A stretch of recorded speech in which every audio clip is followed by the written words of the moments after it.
Untuk implementasi Perpres 59, kita perlu melihat beberapa hal yang perlu disiapkan. Kita mengevaluasi jadi kita perlu mengevaluasi persiapan dari pelaksanaan Perpres tersebut yang harus dibahas.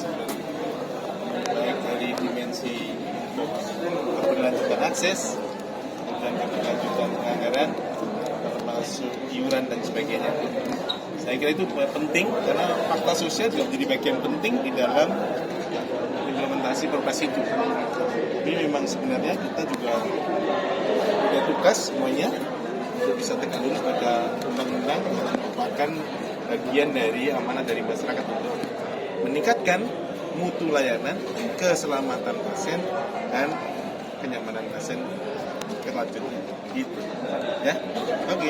Pak, tadi kan banyak penolakan. Banyak akhirnya kan didorong untuk ditunda dulu begitu penerapan Kris. Nah, ini dari DJSN Itu belum ditetapkan karena masih akan dievaluasi bersama. Kita berempat, DJSN, Kemenkes, BPJS Kesehatan, dan Dewas. Termasuk nanti juga akan mempertimbangkan soal keuangan. Dia akan dipertimbangkan kembali setelah ada evaluasi. Kita punya kewajiban untuk melaporkan hal ini secara periodik kepada DPR. DPR juga merupakan bagian kita melaporkan masyarakat yang perlu dia terus mendapatkan informasi yang betul hal ini. Pak, evaluasinya sampai kapan? Tadi kan Pak Wamen bilang akhir tahun baru bakalan ini ditunda atau gimana gitu. Ya tadi memang soal waktu tidak disebutkan, tapi secepatnya paling tidak kita bisa per 2 bulan untuk melaporkan kemajuan tentang hal ini. Ya, apakah dari aspek kepesertaan, apakah itu dari aspek manfaat, apakah dari aspek iuran, tarif dulu, dan aspek iuran. Jadi itu 4 hal itu harus sekaligus. Kepesertaan, manfaat, tarif, dan iuran. Itu satu tarikan nafas untuk dia sekaligus bisa mengimplementasikan itu. Pak, soal tarif itu nantinya akan dijadikan untuk penegasan aja Pak, akan dijadikan satu atau bagaimana Pak? Kita akan melihat dulu dari hasil evaluasi aktuarianya, karena kita tidak ingin JKN ini mengalami masalah dengan keuangan. Jadi itu membutuhkan evaluasi yang mendalam tentang hal itu, ya. Karena Pak Dirut juga tidak ingin repot dengan adanya masalah soal keuangan yang tidak cukup kan itu ya. Jadi tetap akan menjadi bagian penting, salah satunya adalah soal hitungan aktuaria untuk melihat terkait anggaran. Pak, jadi penegasan saja Pak, jadi belum ditentukan ya apakah ini tarifnya akan disamakan kelas 1, 2, 3 atau kelasnya akan disamakan itu belum ada? Belum ada. Jadi belum ada. Walaupun kita sudah punya penghapusan. Iya, jadi belum ada. Karena dari studi-studi yang lalu tentu tidak.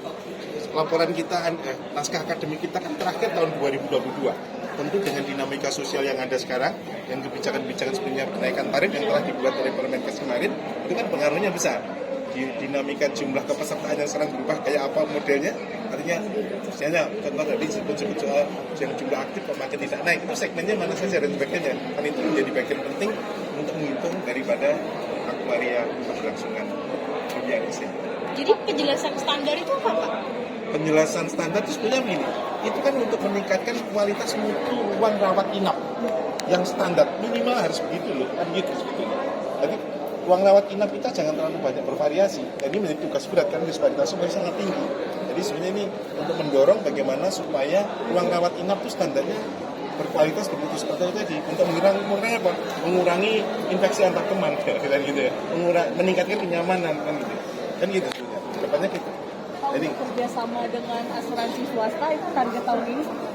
Oke, soal yang itu kami persilakan Dirut saja gitu.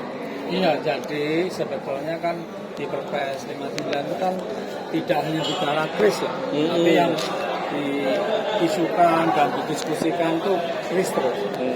Nah, sebetulnya termasuk di situ diatur mereka yang ingin naik ke kelas di atasnya dan ke kelas haknya. Namanya kelas 1 kepingin di VIP atau VIP. Nah, itu perbedaan itu antara tarif ya yang dari BPJS dengan nanti yang dia karena naik kelasnya itu bisa dibayar sendiri atau dibayar oleh perusahaan di mana dia bekerja atau dibayar oleh AKT tadi, asuransi kesehatan tambahan. Menurut saya public-private partnership, jadi kerjasama antara swasta dan pemerintah itu esensial, penting ya. Karena nggak mungkin kita hanya BPJS membiayai sendiri gitu. Tetapi tentu ini harus dicari titik temu yang pas. Jangan sampai yang satu ditekan, yang satu menekan, atau sebaliknya. Gitu. Jadi itu harus dicari titik temu dimanapun. Public-private partnership itu amat sangat penting dan strategis karena biaya kita pelayanan kesehatan seluruh Indonesia ini sekitar 600 triliun. Itu termasuk yang tidak atau yang pergi ke luar negeri, ya, itu sekitar 170-an triliun. Gitu. BPJS tahun ini anggarannya spending disetujui itu 176 triliun. Ya, gitu. Jadi dari totalnya termasuk dari pemerintah membangun plan kesehatan, ya, di puskesmasnya, rumah sakit segala macam, ya. Ini saya kira harus dihitung dan keseluruhan itu sekitar 600 triliun. Nah, berikutnya adalah tadi disepakati, kesepakatan itu tertulis, ya. Nanti Anda bisa lihat sendiri seperti apa kesepakatan rapat RDP hari ini. Yang jelas dievaluasi lagi. Kita akan mengevaluasi kira-kira nanti satu tarikan napas paketnya seperti apa, tarif dan iurannya. Yang jelas BPJS untuk mengevaluasi mengusulkan yang lebih komprehensif yang tadi disampaikan akan dilaporkan secara berkala atau rutin kepada DPR hasil evaluasi itu, tetapi yang mengevaluasi leading sektornya memang BPJS diikutkan tapi bukan BPJS, ya. Jadi Kementerian Kesehatan atau BPJS Kemenkes gitu. Nah, BPJS mengusulkan untuk evaluasi itu harus komprehensif, termasuk ditanyakan kepada peserta JKN. Dia itu ability atau kemampuan, ya, dan willingness to pay-nya, kemauan untuk membayarnya itu seberapa gitu. Itu harus menjadi pertimbangan dan evaluasi ke depan. Seperti itu. Kenapa perlu melibatkan peserta, Pak? Dalam hal ini kan Peserta kan yang pertama, istilahnya kan subjek, ya. Jangan sampai peserta itu hanya menjadi objek. Kita harus memanusiakan manusia. Peserta yang menjadi ini jangan sampai bikin kebijakan tanpa mengikutkan peserta. Gitu. berarti selama ini belum ada keterlibatan peserta, Pak? Saya tidak tahu, tapi waktu RDP yang dulu sudah kami sampaikan juga hal yang sama. Gitu. Karena menurut saya paling menentukan itu ya masyarakat, gitu. Dia maunya seperti apa, kemampuannya seperti apa, gitu. Kemauannya, ya, tidak hanya kemampuan tapi kemauannya seperti apa, gitu. Itu harus menjadi pertimbangan. Pak, tadi soal ada pemangkasan sekitar 100.000 lebih bed, gimana Pak? Enggak, itu kan hitungan. Kalau di dalam PP 47 di tahun 2021 itu ada di pasal 36, ada di pasal kalau nggak salah ada lupa aku 17, ya. Nah, itu kan bahwa kris ini sebetulnya di situ disebutkan untuk penerima bantuan iuran. Nah, jadi untuk itu, nah dalam perjalanan kan kita kadang-kadang masih diskusi gitu, jadi belum utuh gitu, sehingga di Perpres 59 pun belum utuh gitu. Maka saya sering guyonan di Undang-Undang SCSN itu disebutkan bagi mereka yang memerlukan rawat inap, maka disediakan rawat inap standar gitu, ya. Terus di penjelasan itu dikatakan sudah jelas, maka saya guyonan saya tambah sudah jelas bahwa tidak jelas. Kenapa? Kalau jelas kan nggak ada diskusi. Sampai sekarang diskusi terus. Kenapa? Karena memang belum begitu jelas. Nah, gitu. Nah, kita evaluasi. Ini perpresnya ini 59 nanti dievaluasi. Kita tentukan kemudian. Jadi cuma 24.000 sekian tadi itu Pak, kemungkinan berkurang.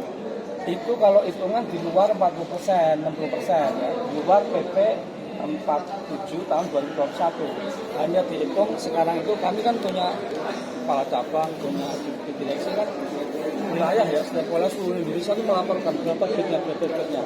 Nah itu yang kelas 1 berapa, kelas 2 berapa, kelas 3 berapa. Seandainya ini menjadi satu gitu, itu berkurang sekitar 24.000 lebih. Tapi kalau yang Anda tanyakan itu kalau dikaitkan dengan peraturan pemerintah nomor 40 itu tahun 2021, di mana maksimum minimum paling sedikit, paling ya, sedikit, ya. Rumah sakit itu menyediakan rawat inap standar untuk swasta 40%. Tapi ini belum loh, ya. Belum. Ini belum. Jangan ini nanti Seandainya di rumah kau punya sakit. sayap. Iya. Jadi nanti masih dievaluasi. Kuncinya evaluasi. Ya, oke. Udah cukup, ya.